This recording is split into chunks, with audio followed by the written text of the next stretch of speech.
जय हिंद, जय हिंद, जय हिंद एवरीवन, जय हिंद, जय हिंद। गुड मॉर्निंग, जय हिंद, आदाब, सत श्री अकाल। स्वागत है आप सभी लोगों का। हार्दिक इस्तकबाल है। उम्मीद करता हूं कि आप सभी लोग बढ़िया होंगे, मस्त होंगे, तंदुरुस्त होंगे और ज़बरदस्त होंगे। अपनी कहानी को आगे की तरफ लेके चलेंगे, है ना। चलिए, सब कुछ बढ़िया है।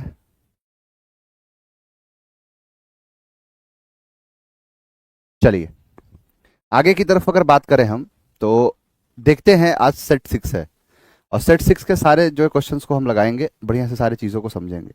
पहला जो शब्द है, पहला जो क्वेश्चन है, एमटीए से उठाया गया है ये।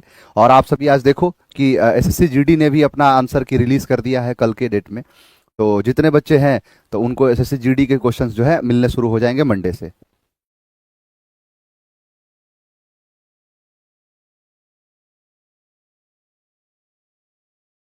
चलो, तो जो भी बच्चे हैं, खास करके एसएससी जीडी की जो तैयारी कर रहे थे, तो उनके जो भी क्वेश्चन थे, वो क्वेश्चन में क्या गलतियां हैं, क्या सही है, आपने तो मिला लिया होगा।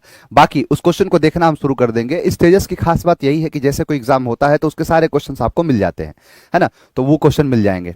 चलिए, अब आगे की तरफ बढ़ते हैं और आगे की तरफ देखते हैं। Select the incorrectly spelled word. Tentative. देखो, टेंटेटिव का जो मतलब होता है कि जैसे कहा जाता है, मतलब इतने दिन तक, या हो सकता है, कह सकते हो आपकी, हाँ, यहां से यहां तक हो सकता है, इतने दिन तक ये चीजें चलेगी। मतलब नहीं है इतने दिन, इस इतने दिन के अंदर में लमसम जो दिन होता है उसे कहते हैं। हाँ, peripheral, PERI, answer B. Next. Peripheral मतलब किसी चीज से जो तुलनात्मक जो है, अच्छा जो होता है, बेहतर होता है, उसे कहते हैं। आप आगे देखो, पीडीएफ कहाँ मिलता है बाबू। अभी तक आपको पीडीएफ की ही दिक्कत हो चुकी है। आप लोग जो है अभी तक जो पीडीएफ के चक्कर में ही पड़े हुए, आपको पीडीएफ तक ही नहीं मिल रहा है। बताइए कैसे आपका जो है होगा। हाँ, कल, अच्छा, कल कल के मैच की जीत था। मैं तो पहले भी कह दिया था, क्लास चल रहा था, और उस क्लास के दौरान भी मैंने कहा था कितने रन पर बुक हो जाएंगे, है ना, और आराम से जीत जाएंगे मैच। और हुआ भी, अच्छा भी हुआ। और कहीं ना कहीं जो है बहुत खुशी की बात है। खुशी क्या, मैं पहले से ही, भले मैं आईआईटी बाबा तो नहीं हूँ, लेकिन कहीं ना कहीं पूर्वानुमान था, मुझे पूर्वानुभास था कि नहीं, मैच आराम से निकल जाएगा ये। क्योंकि अभी इस समय जो है ना, इंडिया की जो ताकत है उसको क्रिकेट की दुनिया में कोई नहीं आंक सकता है। समझ में आया। एक समय होता है जब किसी भी चीज के अंदर एक कोई पीक पर होता है, वो समय है इंडिया का। हिंदुस्तान की जो है क्रिकेट इंडस्ट्री, इस समय उसका मुकाबला करने की ताकत किसी के अंदर नहीं है। और हमारा विराट तो है, वो अलग ही लेवल पर है ना, उसकी बात ही अलग होती है। चलिए, तो मैं तो कल भी बोल दिया था, है ना निसार, तुमसे ही तो कल बोला था मैं कि इतने पर बुक हो जाएंगे और उतने पर हो जाएगा। चलो, क्वेश्चन देखो। यहां पर है, select the most appropriate option that can substitute the underline segment in the given sentence. Raghav who studies tourism. यानी राघव कोई व्यक्ति है जो स्टडीज करता है, जो पढ़ता है। राघव के लिए स्टडीज आ गया क्या, टूरिज्म को। टूरिज्म समझते हो ना, कि कहां जाना है, किससे मिलना है, कहां रुकना है, इसे टूरिज्म कहते हैं। एट प्रेजेंट, इस समय। इज प्लानिंग, अब देखो यहां पर कर दिया इज प्लस V4, है ना। यहां पर क्या कर दिया है, इज प्लस V4 कर दिया है। आगे बढ़ते हैं। To go abroad after his graduation. अब यहां पर कहने का मतलब है कि अगर यहां V4 किया है, तो ये एक सेंटेंस कॉन्टिन्यूअस में चल रहा है और दूसरा सेंटेंस सेंटेंस सिंपल प्रेजेंट में क्या चल रहा है। ये कैसे हो सकता है, बराबर होना चाहिए। ये कॉमा का मतलब ये होता है कि एक इधर इधर, इधर वाला और इधर वाला, जैसे हम लिखते हैं ना राम, और फिर कॉमा लगाते हैं तो मोहन। अब क्या हम इसमें, इसके बाद हम एडजेक्टिव लगा सकते हैं, राम कॉमा गुड, नहीं ना। तो ये बराबर चीजों को फॉलो करता है, इसीलिए यहां पर जो है स्टडीज नहीं होगा, यहां पर V4 देना पड़ेगा। विल स्टडी तो होगा नहीं, और यहां स्टडी का तो कोई सवाल ही नहीं है, पास्ट की बात ही नहीं है, प्रेजेंट में ही होगा। तो क्या होगा, इज स्टडिंग। यानी Raghav who is studying tourism at present. Raghav जो इस समय स्टडी कर रहा है टूरिज्म का, और वो प्लान कर रहा है क्या, कि जाना, अब्रॉड जाना, किसके बाद, तो उसके ग्रेजुएशन के बाद। यानी उसके ग्रेजुएशन के बाद कहां जाना, तो अब्रॉड जाना, विदेश जाना। नेक्स्ट आओ। The disposal of hazardous. Hazardous का मतलब होता है खतरनाक। Waste in hospitals and factories is a serious problem and needs to be taken care of urgently. कह रहे डिस्पोजल का मतलब समझते हो, डिस्पोज का मतलब होता है निकाल देना। डिस्पोज का मतलब होता है निकाल के फेंक देने को डिस्पोज कहते हैं। समझ में आ गया। अब देखो, एक्चुअली क्या है ना बाबू, देखो आप लोग समझते नहीं हो, आप लोग कह रहे हो बार बार पीडीएफ पीडीएफ की प्रॉब्लम है। देखो, अंजलि है, गुड़िया का कहना है कि सर, जो पीडीएफ है उसको 2 घंटा पहले डलवा दीजिए। 11 बजे से आपकी क्लास होती है, 2 घंटा पहले का मतलब होता है 9 बजे। 9 बजे तो ऑफिस ही नहीं खुलता है। ऑफिस खुलता ही 10 बजे है ना। तो ऑफिस 10 बजे खुला है, इस कारण से थोड़ा सा हो जाता है। हालांकि मैं कोशिश करूंगा, देखो अभी क्या है ना कि मेरी तबीयत पूरी तरीके से स्वस्थ हूं नहीं मैं। आज तो मैं, मेरे मन में ये था कि आज 70% मन था क्लास आज नहीं लेने का, हिम्मत ही नहीं है। क्योंकि अभी दिक्कत नहीं हो रही है, जब क्लास खत्म करके मैं घर जा रहा हूं उस समय पूरा हालत खराब हो जा रहा है। कल मैं, मुझे हॉस्पिटल में कल एडमिट होना पड़ा, रात के 11 बजे मुझे डिस्चार्ज किया गया हॉस्पिटल से। तो कहीं ना कहीं जो चीजें हैं, आज तो मेरा 70% मन, कल डॉक्टर तो कह भी दिया था कि सर आप क्लास मत लीजिए, कम से कम आप जो है 1 वीक का रेस्ट करिए। मैं कहा कि मेरे बच्चों का एग्जाम है, कैसे रेस्ट कर सकते हैं। यानी 70% मेरा मन ही नहीं था क्लास लेने का, 30% था। कभी कभी कम परसेंट भी जो है सही साबित हो जाता है, तो वो चीज है। तो ये अपने आप में, तो इसीलिए थोड़ी सी अभी दिक्कत हो रही है। नहीं तो मैं क्या करूंगा ना कि पहले ही आपको 1 वीक का पूरा पीडीएफ आपको मैं प्रोवाइड कर दूंगा। पीडीएफ की टेंशन आपको नहीं होगी, है ना। पीडीएफ की जो टेंशन है वो आपको किसी भी हाल में नहीं होगी। अब देखो, डिस्पोजल का मतलब क्या होता है, आप मेरी आवाज से भी पकड़ पा रहे होंगे कि हाँ सर को तो ऐसे पढ़ाते देखा ही नहीं है ना। थोड़ी सी नमी है इस चीज में। चलिए यहां देखो, डिस्पोजल का मतलब क्या होता है। तो डिस्पोजल का मतलब होता है किसी भी चीज को जैसे यूज किया और फेंक दिया, उसे डिस्पोजल कहते हैं। जैसे ग्लासेस होती हैं, उनको डिस्पोजल ग्लासेस कहते हैं। समझ में आया। यानी डिस्पोजल ग्लास जो होता है, उसको एक बार आपने उसमें पानी पिया, आपने कोल्ड ड्रिंक पिया और फिर उसको फेंक दिया। वैसे ही जो इंजेक्शन लगाने के लिए आता है वो भी डिस्पोजल कहलाता है। तो वही कह रहा है कि द डिस्पोजल ऑफ, है ना, हैजार्डस, खतरनाक, किसका, वेस्ट, जो वेस्ट है उसका, कहां में, तो हॉस्पिटल्स में, और किसमें, फैक्ट्रीज में, इज अ सीरियस प्रॉब्लम, वो बहुत एक बड़ी प्रॉब्लम बन गई है और नीड्स टू बी टेकन, और जरूर से जरूर इस चीज की जरूरत है कि केयर किया जाए अर्जेंटली बेसिस पर। अब हैजार्डस का मतलब होता है खतरनाक। हैजार्डस का मतलब क्या होता है, खतरनाक। तो हैजार्डस का मतलब क्या है, खतरनाक होता है, बड़ा ही जो मतलब जो खतरनाक टाइप का होता है, ठीक है। बेलिजरेंट का मतलब होता है लड़ाकू, झगड़ालू। डेंजरस का मतलब खतरनाक होता है। डेंजरस मतलब खतरनाक, सीधा से सिनोनिम दिखा तो आंसर कर दिया, डेंजरस, खतरनाक हो गया। हेजी का मतलब होता है धुंधला। जैसे हेजी जो है विजन होता है, जब चीजें साफ साफ नहीं दिखती है, धुंधली होती है, उसे हेजी कहते हैं। और बिनाइन का मतलब होता है उदार। बेन एक रूट वर्ड ही है जिसका मतलब होता है अच्छा। तो कोई ऐसी स्थिति जब अच्छी स्थिति होती है उसे बिनाइन स्टेज कहते हैं। जैसे नहीं किसी चीज की बीमारी है और बीमारी की शुरुआती स्टेज को हम क्या कहते हैं, यानी जो बीमारी का शुरुआती स्टेज होगा उसे हम कहते हैं बिनाइन। बीमारी का शुरुआती स्टेज क्या है, बिनाइन। और दूसरा जो आखिरी स्टेज होता है ना उसे मेलाइन कहते हैं। तो ये होता है, आपके सारे हिंदी के शब्द लिखे हुए हैं, आप पढ़ लेना। हेजार्डस का मतलब खतरनाक, बेलिजरेंट मतलब लड़ाकू, बेलिजरेंट और बेलिकोस दो शब्द है जिसका मतलब लड़ाकू और झगड़ालू होता है। डेंजरस मतलब खतरनाक, हेजी मतलब धुंधला, और बिनाइन का मतलब मामूली। मामूली कह सकते हो, ये शुरुआती स्टेज होता है ना, वो शुरुआती स्टेज को हम कहते हैं। बता देंगे बाबू। इंस्टाग्राम अभी मेरा बंद है ना, फोन नहीं बताया था, फोन जो है टूट गया है, तो नया फोन जब आएगा तो उसमें खुल जाएगा वो, तो मैं फिर देख लूंगा, अभी मैं देख भी नहीं पा रहा हूं। अब देखो, the student leader has politics recently, यानी जो जो स्टूडेंट का लीडर है, स्टूडेंट लीडर हैज, एक कोई कोई व्यक्ति है, कोई स्टूडेंट का लीडर है। हैज क्या, गैदर्ड का मतलब होता है जमा होना। जंप्ड का मतलब होता है एक जगह से दूसरी जगह छलांग लेना, कूदना। अप्रोच्ड का मतलब होता है कहीं पर पहुंचना, अप्रोच्ड। जैसे आप देखोगे गाड़ी में बैठोगे तो आजकल वंदे भारत में कभी बैठना, तो आप जब स्टेशन पहुंचने वाले होंगे तो वहां पर लिखेगा कि we are approaching Patna junction. तो अप्रोचिंग यही चीज है। आप फ्लाइट में बैठोगे तो अगर मान के चलो दिल्ली से पटना के लिए फ्लाइट है, तो जैसे पटना लैंड करने वाली होगी तो पायलट है अनाउंस करेगा कि मतलब we are approaching Patna junction, please fasten your seat belt, अपनी कुर्सी की पेटी बांध लीजिए, हम जो है पटना जंक्शन पे अप्रोच करने वाले हैं, पहुंच रहे हैं। तो वो है। एंटर्ड का मतलब होता है दाखिल होना, तो दाखिल हुआ है, एंटर्ड। तो क्या है, the student leader has entered politics recently, अभी अभी उसने क्या किया है, दाखिल लिया है, तो एंटर्ड किया है ना, एंटर्ड करना, क्लियर। और अप्रोच मतलब कहीं पर पहुंचना, कहीं पर कोई डेस्टिनेशन के लिए होता है, जो गंतव्य पर पहुंचने को कहते हैं अप्रोच्ड। जंप्ड मतलब एक जगह से दूसरी जगह कूद जाना, और गैदर्ड का मतलब एक साथ जमा होना। Next, the Gardner's meticulous care insured the vibrant, ये तो एरर है का, अच्छा इनकरेक्टली ही पूछा, तो ये साफ साफ दिख गया, वाइब्रेंट, वाइब्रेंट होता है, जो खुशी होती है वाइब्रेंट होता है, तो आंसर हो गया बी। अच्छा इसमें शब्द एक है मेटिकुलस, ये भी अच्छा शब्द है। मेटिकुलस का मतलब होता है सावधान या सतर्क। किसी चीज में सावधान हो, किसी चीज में सतर्क हो, उसे मेटिकुलस कहते हैं। तो क्या हो जाएगा यहाँ पर, वाइब्रेंट, ये सही है। ओयूएस लगा है, केयर है, गार्डन्स जो है ना, जो गार्डनर्स है, तो वो भी सही है। नेक्स्ट आओ, please put the dishes, put मतलब रखना, क्या रखना है, डिशेस। डिशेस मतलब समझते हो ना, जैसे खाने के जो बर्तन होते हैं उसे कहते हैं डिश। कहां पर? तो इन द, कहां रखेंगे? तो सिंक, सिंक, श्रिंक, और यहां पर है किंग। ध्यान देना, यहां पर है सिंक। सिंक का मतलब होता है यही जो वॉश बेसिन होता है, कि जहां पर देखोगे तो बर्तनों को धोला जाता है, बर्तनों को धोते हैं, उसे हम सिंक कहते हैं। सिंक जैसे देखो घर में काम लगता है ना, तो घर में जब काम लगता है तो आदमी सिंक लगवाता है। सिंक जो है वो खराब हो जाता है कभी कभी, तो वो सिंक वही है, यानी please put the dishes in the sink. Clear? दूसरा, सिंक का मतलब होता है, ये भी एक सिंक है, ये खास करके डेटा के टर्म में यूज किया जाता है। डेटा क्या होता है सर? सिंक।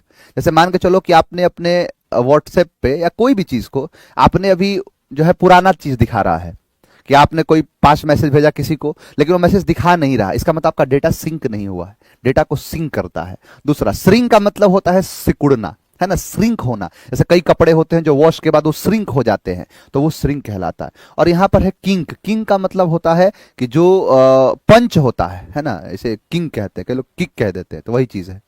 आंसर क्या हो जाएगा? सिंक। नेक्स्ट। हाँ, ऐसे ही याद है, बर्तन धोते हैं। हाँ, तो फिर तो याद होगा ही। हाँ हाँ हाँ, बिल्कुल। सिंक कहते हो तो नॉर्मल सा शब्द है। चलो नेक्स्ट देखो। सर अगर 2 स्पेलिंग मिस्टेक दिया जाए तो फिर क्वेश्चन एरर माना जाएगा, दोनों के नंबर मिलेंगे। Next, you over here someone से he is always on cloud 9। What does this idiom means in the given context? देखो यहां पर है ना, ये कह रहा है ऑन क्लाउड 9। ऑन क्लाउड 9, जो 9 है ना, मैं इस चीज को कई बार मैं आपको बताया हूं, 9 जो एक नंबर है उसके बहुत सारे अलग अलग मायने मतलब होते हैं।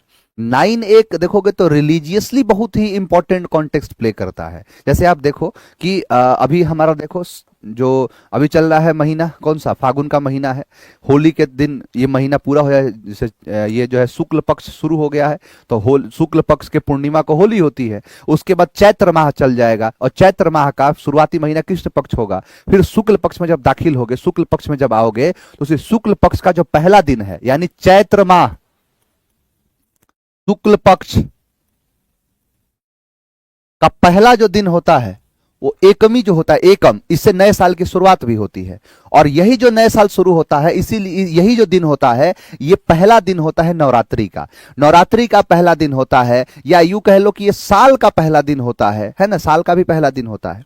ठीक है, अब आप जैसे समझो कि ऐसे करते करते आप जब जाओगे किस, मतलब मान के चलो कि आप पहुंच गए कहीं पर, तो कहीं पर आप पहुंचोगे तो यहां पर से देखो 1 तारीख, 2, 3, 4, 5, 6, 7, 8 और 9।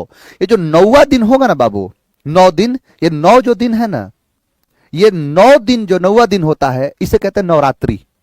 ये चैत्री नवरात्रि होता है। हाँ, रमजान का भी महीना देखो चल रहा है। रमजान जो है देखोगे तो सबसे पाक और पवित्र महीना होता है ना। तो रमजान का महीना हो गया, तो रमजान का जो है महीना होगा, उसके बाद सव्वाल आएगा, इसके बाद अगला महीना क्या है? सव्वाल। तो सव्वाल का जो महीना होता है उसकी 1 तारीख को ईद मनाई जाती है ना, ईद मनाई जाती है।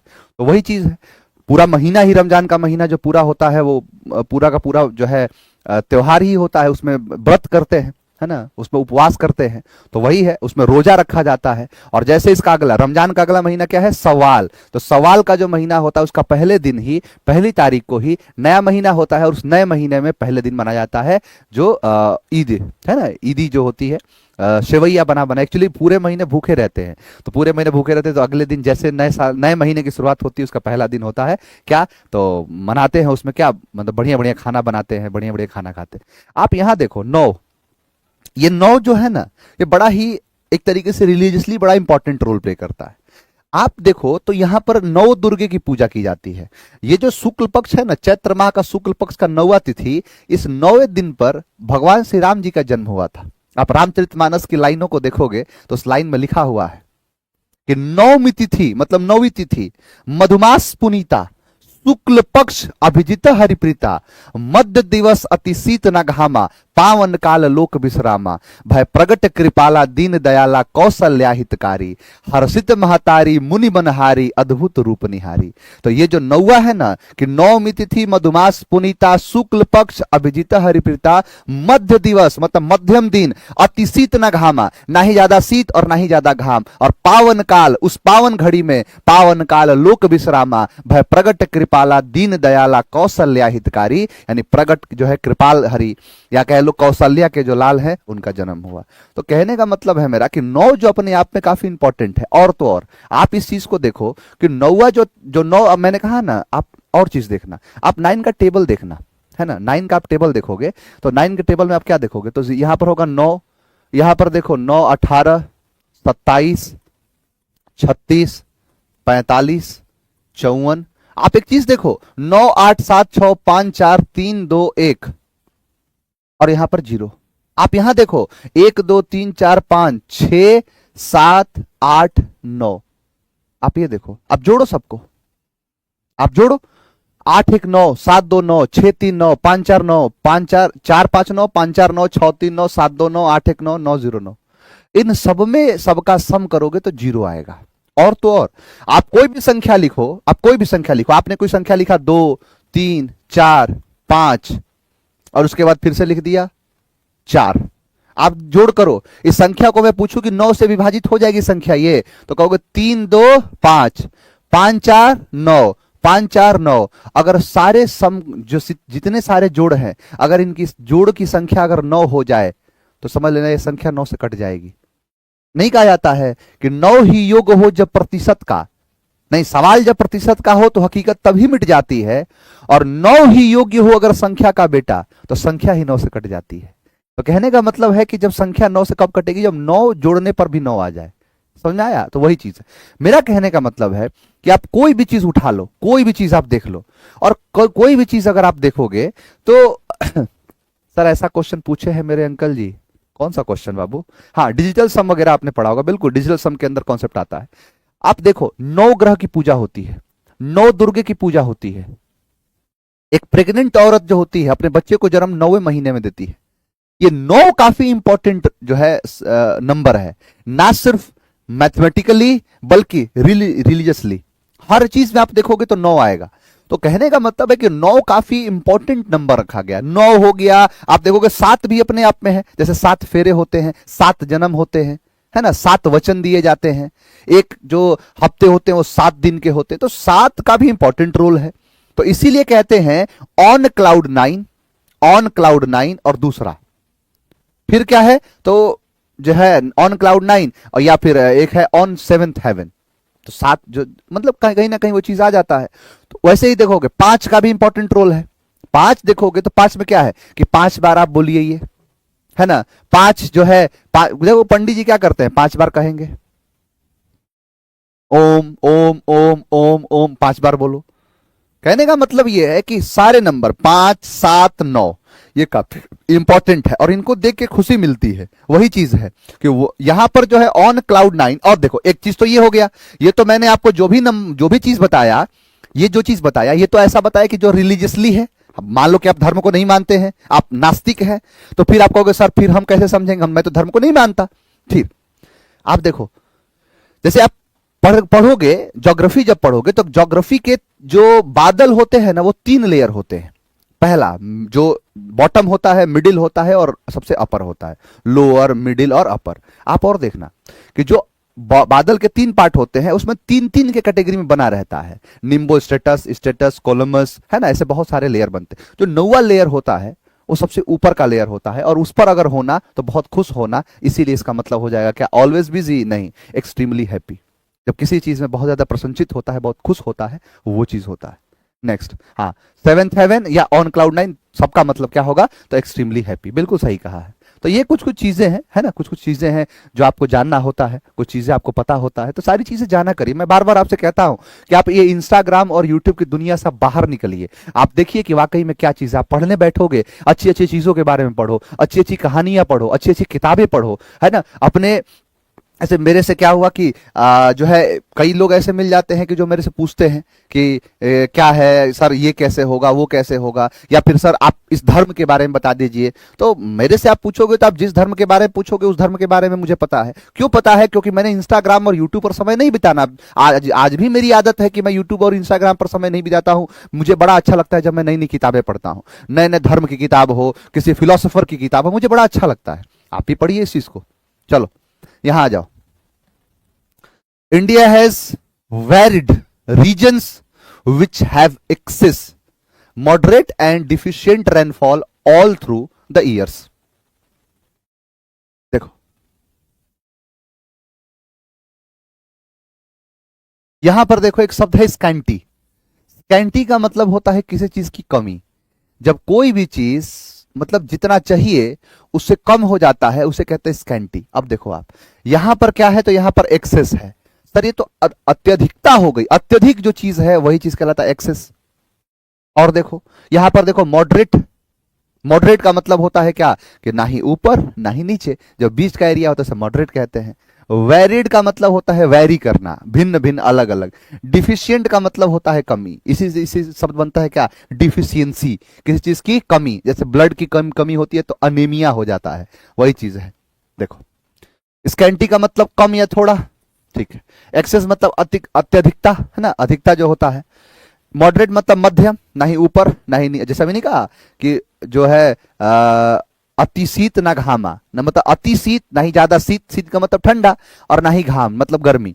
तो पावन काल लोक विश्रामा वो मध्यम है, ये वो क्या है, वो मॉडरेट है। ये वेरिड का मतलब विभिन्न है ना, वेरी कर गया। डिफिशिएंट मतलब कमी, तो आंसर क्या हो जाएगा, कमी। तो यही है क्या आंसर डी। और देखो after the concert was over they go to a restaurant, had dinner together and walked until midnight. आपको मैंने हमेशा एक चीज बताया है, मैंने आपको हमेशा एक चीज बताया है, और हमेशा जो ध्यान रखना है खास करके आपको, कि कभी भी कोई भी टेंस कोई भी क्वेश्चन बनाओ जिसमें टेंस से रिलेटेड है, या मैं कहूं कोई सेंटेंस इसमें कॉमन एरर का है, तो टेंस जरूर चेक करना। टेंस का मतलब क्या है कि आप दो चीज ध्यान देना, एक टाइम और दूसरा टेंस।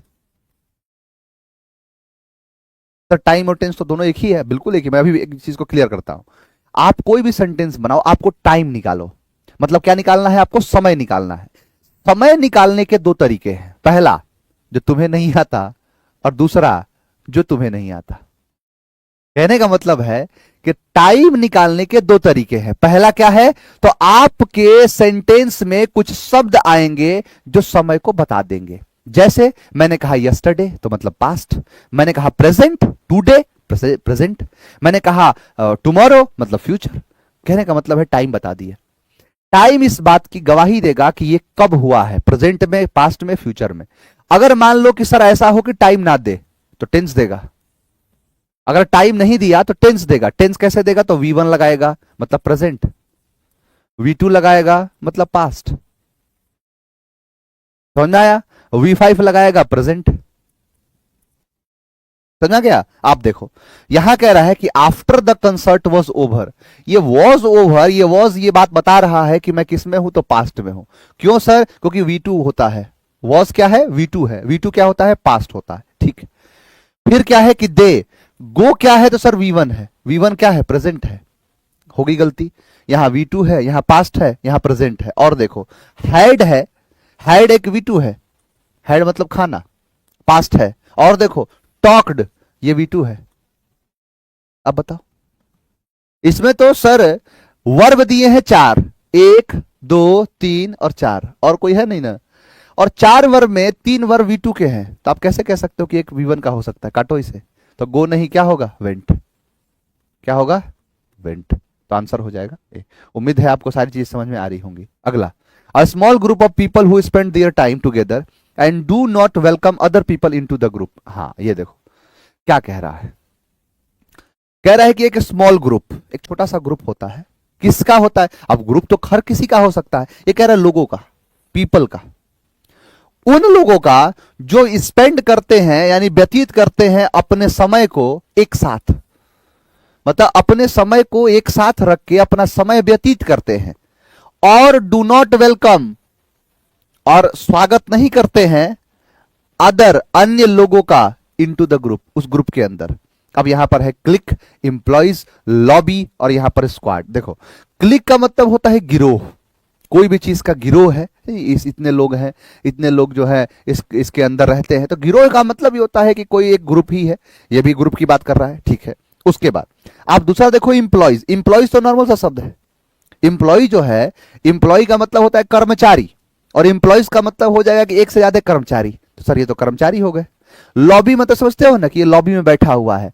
लॉबी का मतलब होता है वो जगह जहां पर 4 5 10 लोग मिलकर सभा करते हैं, इसीलिए सभा कक्ष कहते हैं इसको, लॉबी। स्क्वाड मतलब होता है दस्ता। दस्ता मतलब समझते हो? दस्ता का मतलब होता है कि, मतलब क्या कह सकते हो दस्ता, मतलब कोई ऐसी चीज जो बड़ा हिस्सा है उसे नहीं, क्या कहते हैं कि टूटे हुए दस्ते तलक से मांगते हैं, हम अपने जख्मों पर मरहम तो सबसे मांगते हैं। वो भीख भी मांगते हैं हाकिमों के लहजे में, हम अपने बच्चों का हक भी बड़े अदब से मांगते हैं। तो वही है कि टूटे हुए दस्ते तलक से मांगते हैं, मतलब इसको कह सकते हो कि एक तरीके से बड़ा चीज का कोई छोटा पार्ट है ना, स्क्वाड कह सकते हो, है स्क्वाडन। इसका एक एयरफोर्स में देखोगे तो इसमें बनता है स्क्वाडन, स्क्वाडन लीडर बनते हैं, तो वही चीज है। तो टूटे हुए दस्ते तलक तो वही दस्ता है, तो वही चीज है, तो गिरोह हो जाएगा, ग्रुप है तो क्लिक। क्या है क्लिक? तो आंसर क्या है? ऑप्शन है। नेक्स्ट सर, नॉर्मल हिंदी बताइए सर, दस्ताक बता तो दिया, अब मुझे एग्जैक्टली exactly उसका हिंदी जो आप कहना चाहते हो समझ में नहीं आ रहा, मतलब बड़े पार्ट का कोई छोटा हिस्सा, वही है। आपको मैंने लाइन भी सुनाया कितना बढ़िया, तो वो चीज आप समझने की कोशिश करिए। अगला, रिन्यूएबल एनर्जी। आपको इस बात से कोई जो है तकलीफ नहीं होगी कि रिन्यूएबल एनर्जी का मतलब क्या है। रिन्यूएबल एनर्जी का मतलब होता है ना, हाँ हाँ, फ्री फायर में भी 4 लोगों का स्क्वाड होता है। अच्छा, मैं तो जीवन में कभी फ्री फायर देखा ही नहीं है ना? चलो बाकी समझ गए ना, मतलब किसी बड़ा चीज का एक छोटा हिस्सा होता है। अब देखो, रिन्यूएबल एनर्जी मतलब जैसे solar energy, wind wind energy होता है ना, तो वो उसे कहते हैं रिन्यूएबल एनर्जी। सोर्सेस लाइक जैसे देखो सोलर, विंड पावर, है ना, कि जो एक बार जैसे पेट्रोल है, आप पेट्रोल 1 लीटर लिए, गाड़ी में डाले और उसको यूज कर लिए, खत्म, फिर वो दोबारा लौट के नहीं आएगा। लेकिन आप अगर उस बैटरी जो है, बैटरी वाला अगर गाड़ी लिए है, तो आप उसको चार्ज करिए फिर जाइए, तो फिर खत्म होगा, फिर चार्ज कर लीजिए। तो जैसे सोलर है, सोलर कभी खत्म ही नहीं होता है, एक बार सोलर लगा लीजिए, उसके बाद धूप मिलता रहेगा, काम करता रहेगा वो, तो वही होता है सोलर, विंड पावर, ये विंड होते हैं। Will replace traditional fossil fuels, जो फॉसिल फ्यूल्स होते हैं जैसे ईंधन जो है, उनको जो है रिप्लेस कर दिया। एंड हेल्प, और हेल्प किया रिड्यूस कार्बन एमिशंस। बताओ, पहली बात तो यहां सर विल आया है, और विल एक मॉडल है, और विल के बाद जो है मॉडल के बाद वी1 का ही प्रयोग किया जाता है। सर यहां पर रिप्लेस्ड क्या कर रहा है? विल रिप्लेस्ड होगा, विल रिप्लेस नॉट रिप्लेस्ड, तो क्या है? तो आंसर हो जाएगा कहां पर? तो यहां पर देखो कहां लिखा है विल रिप्लेस्ड, तो ये विल रिप्लेस्ड नहीं होगा, क्या होगा? विल रिप्लेस, क्योंकि मैंने आपको कहा है कि कुछ भी हो जाए V1 का ही प्रयोग करना है मॉडल के साथ, ये आप अपने जहन में बिठा लो इस बात को। इक्विवोकल, इक्विवोकल का मतलब होता है एम्बिग्यूअस, सिनोनिम पूछ दिया तो मजा आ जाएगा, सिमिलर है, लो चाप दो, आंसर है। इक्विवोकल का मतलब होता है कभी कभी लगता है कि मतलब ये भी सही है, ये भी सही है, तो जो ये भी सही लगता है कभी कभी ये भी सही लगता है, जब दो चीजों में आप कंफ्यूज होते हो उसे इक्विवोकल कहते हैं, क्योंकि दोनों के इक्वल वोकल आ रहे हैं, सिमिलर साउंड आ रहा है। एम्बिग्यूअस का मतलब होता है अस्पष्ट, नॉट क्लियर, वही सेम चीज है। बैलेंस्ड का मतलब समझते हो ना, संतुलित, इधर भी और इधर भी दोनों साइड बैलेंस्ड है। क्लियर का मतलब होता है स्पष्ट, ये इसका एंटोनिम है। रिप्रेजेंटेटिव का मतलब क्या है? तो रिप्रेजेंटेटिव का मतलब होता है कि जैसे नहीं होता है कि ये हमारे रिप्रेजेंटेटिव है, किसी कंपनी के रिप्रेजेंटेटिव है, तो मतलब एक तरीके से कि जो इस बात को बताएंगे, मेरे बिहाफ पर ये बात करेंगे, तो वो इनके रिप्रेजेंटेटिव है। जैसे पहले देखोगे राजा से राजा बात करेगा, तो राजा बात कर, लेकिन राजा चल के थोड़ा जाता, अपने किसी रिप्रेजेंटेटिव को भेजता था, तो वही चीज है रिप्रेजेंटेटिव, हाँ, प्रतिनिधि कह सकते हो, बिल्कुल। ये देखो, इक्विवोकल का मतलब होता है अनिश्चित, और एम्बिगुअस मतलब अनिश्चित। बैलेंस संतुलित, क्लियर विभिन्न है। क्लियर का मतलब होता है एकदम साफ सुथरा, एकदम साफ सुथरा बात है। चलो देखो, ये प्रतिनिधि, representative. Correct the correctly spelt, colleague, गलत। हाँ, इंटरप्रेन्योरशिप, आंसर सी, इंटरप्रेन्योरशिप बिल्कुल सही है। आंसर क्या है सही? बिजैर, ये भी गलत है। चलो ये बताओ, PQRS है, कोशिश करो सॉल्व करने का, बताओ।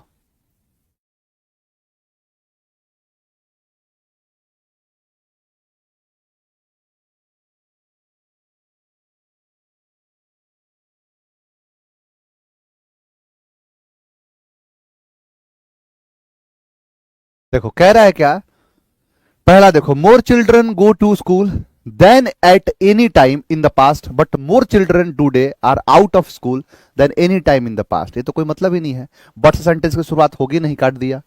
हाँ, इंडीड इट, इट क्या, इट कैन बी रीजन, जो है रीजनेबली आर्ग्यूड डेट, इट क्या, तो यानी सीख भी खत्म. अब बचा है डी, कि there are more literate people in India today than ever before, but there are also more illiterate than ever before. बहुत बढ़िया लाइन लिखा है ये, कि देयर आर मोर, बहुत ज्यादा लिटरेट लोग हैं भारत में इस समय, टूडे, आज, किससे, देन, एवर, पहले जो हुए हैं उनसे पहले, लेकिन there are also more illiterate than ever before, मतलब जितने पहले से जो पढ़े लिखे भी हैं उतना जो है पहले से अनपढ़ भी हैं. दोनों, एक सिक्के के दोनों पहलू एक ही सेंटेंस में लिख दिया. ठीक है, डी. हाँ, more children go to school than at the time in the past, but more children today are out of school than any time in the past. एकदम समझ लो कि पूरा बढ़िया से माहौल बना रहा है जो है क्वेश्चन. फिर आगे पूरा पढ़ते हैं इसको. But it is not enough to blame the high birth rate of this state of affairs. ठीक है, इंडीड, प्रतीत होता है, it can be reasonably argued that continued mass illiteracy is not the result but the cause of high birth rate. यानी एक ही चीज की tuning बैठा रहा है.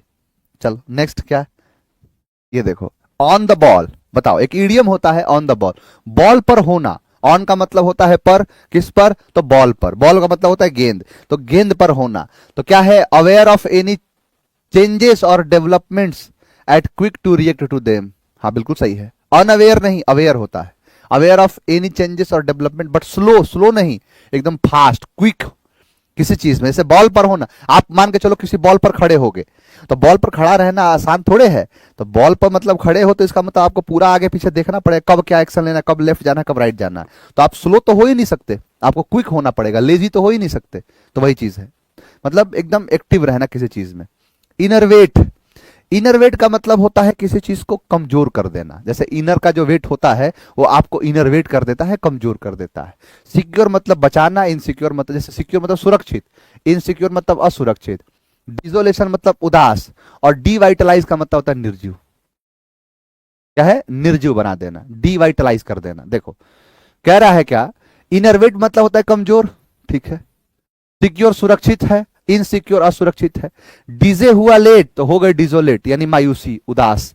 डिवाइटलाइज, वाइटा एक रूट वर्ड है, वाइटा का मतलब होता है जीवंत. जैसे नहीं कहते हो कि विटामिन होते हैं, तो विटामिन को वाइटामिन भी कहते हैं. वाइटामिन बेसिकली उसका ओरिजिनल नाम जो है ना, कहने का जो प्रोनाउंसिएशन जो इसका है, जो आप इसको प्रोनाउंस करते हो, उसको कहते हैं क्या, तो जो है वाइटामिन कहते हैं. तो वाइटा का मतलब होता है जीवंत, कि जब आप वाइटामिन खाओगे तो आपका शरीर जो है थोड़ा सा एनर्जी फील करेगा. लाइज मतलब करा देना, और डिवाइटलाइज मतलब ये जीवन दे रहा है, ये डिवाइटलाइज मतलब निर्जीव बना रहा है, तो निर्जीव करना. इसलिए देखोगे आता है क्या, रिवाइटल. हाँ बिल्कुल, रिवाइटलाइज. रिवाइटल क्या होता है, रिवाइटल मतलब फिर से आपको जिंदगी दे देना, नया सिरे से आपको जो है मजबूत बना देना. चलो तो ये है, क्या है पूछा, डिवाइटलाइज, आंसर हो गया डी. तो ये है कमजोर करना, तो सिनोनिम क्या हो जाएगा, डिवाइटलाइज करना. अब मान लो कि रिवाइटल खाओगे तो आप ताकतवर हो जाओगे. अब सीधा सीधा यहाँ दैन दिख रहा है, तो दैन दिख रहा है तो सीधे यहाँ टॉलर, आंसर बी. एक्यूज है ना, एक्यूज, एक्यूज का मतलब होता है किसी भी चीज में, जैसे देखो यहां पर क्या है ना, कि यहां पर एक्वा एक रूट वर्ड होता है, यहां वही चीज लगा है, एक्वा. ओ यूएस का मतलब क्या होता है, वाला वाली. तो जो पानी वाला, पानी वाली जो होता है ना, उसे कहते हैं एक्यूज. समझा गया, एक्यूज. एक तो एक्यूज होता है किसी चीज पर जो है दोष लगाना, दोषारोपित करना. वेट का मतलब होता है गीला, मतलब पानी है इसमें, अपोजिट पूछा है. मतलब ये क्या है, H2O. ये क्या है, तो सर वेट, इसमें भी H2O होगा. सेचुरेटेड, ये भी है. हाइड्रेटेड मतलब ये भी पानी है, इसमें तो खुद ही सब लगा है हाइड्रा, है ना, हाइड्रा. अभी जैसे गर्मी का टाइम आएगा तो सभी लोग पानी पिया करना, नहीं तो डिहाइड्रेशन हो जाएगा. ठीक है, तो एरिड का मतलब होता है पानी ना होना, बंजरता. सेचुरेटेड भी नहीं होगा. देखो जो है एक्यूज, एक्यूज का मतलब क्या है, जलीय, पानी से. वेट मतलब नमी, पानी होगा. सेचुरेटेड मतलब भी गीला है, पानी है.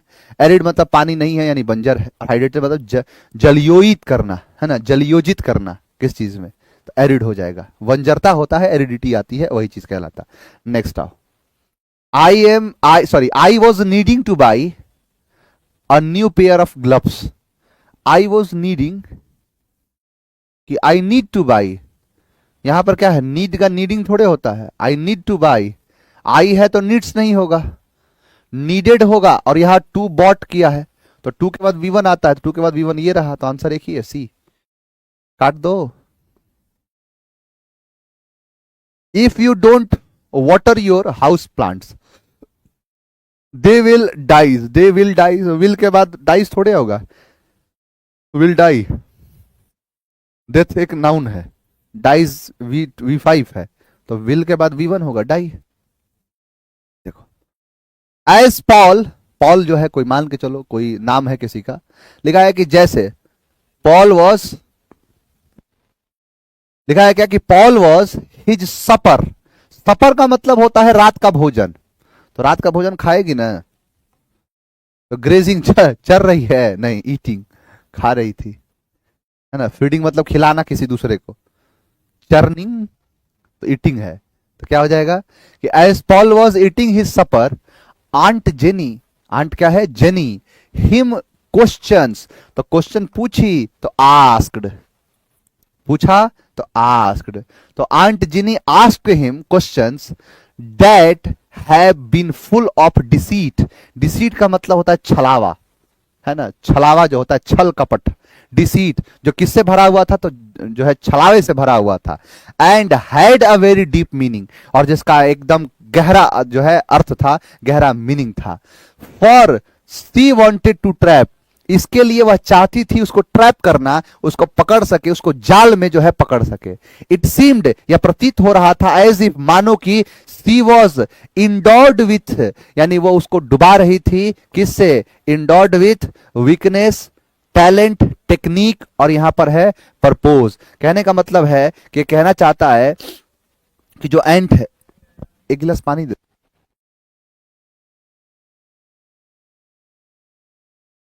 देखो कह रहा है क्या कि जो है कि क्वेश्चंस दैट है full of deceit and had a very deep meaning, for she wanted to trap, उसके लिए वो चाहती थी उसको ट्रैप करना, हिम, इट सीम्ड, या प्रतीत हो रहा था, एज इफ, मानो कि she was endured with a क्या, विथ अ वीकनेस, वीकनेस नहीं, टैलेंट से, अपने टैलेंट से, तो टैलेंट से आगे, with a talent which could hurt, which could hunt for dark and mysterious tact, tact है टेक्निक हो जाएगा, she asked, वह पूछती है, वह पूछी मतलब पास्ट में, did you now not want to swim, तुम अब नहीं चाहते हो क्या तैरना, Paul, Paul felt an uncomfortable, uncomfortable क्या, uncomfortable view, drop gaze, suspicion, यानी संदेह में, ठीक है, आगे देखो क्या है, कह रहा है कि did you now not want to swim Paul, Paul felt an uncomfortable, ही क्या अनकंफर्टेबल, हाँ, तो uncomfortable suspicion, suspicion, next, next, और देखो क्या है, टू मतलब कंफर्टेबल जो है uncomfortable, he Aunt Jenny face, however, it informed him nothing. So he said, "No, ma'am." मतलब उनको जितना फंसाने की कोशिश किया उसने किया वही चीज है, कह रहा है क्या कि Paul felt an uncomfortable, uncomfortable क्या, अनकंफर्टेबल सस्पिशियन, ठीक है, उसके बाद ही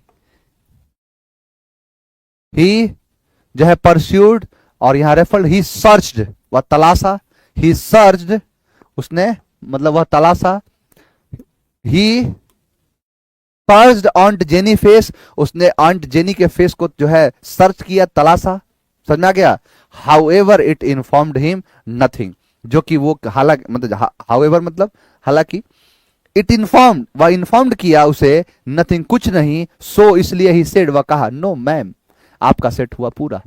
चलिए आज के इतना ही रखेंगे, उम्मीद है आपको सारी चीज़ें समझ में आई होंगी, बढ़िया से आप पढ़ते रहिए, हंसते रहिए, मुस्कुराते रहिए, और ढंग से आप सारी चीज़ों को समझते रहिए। आज के लिए इतना ही, मिलेंगे आपसे नेक्स्ट क्लास में। हाँ, थैंक यू वेरी मच, जय हिंद।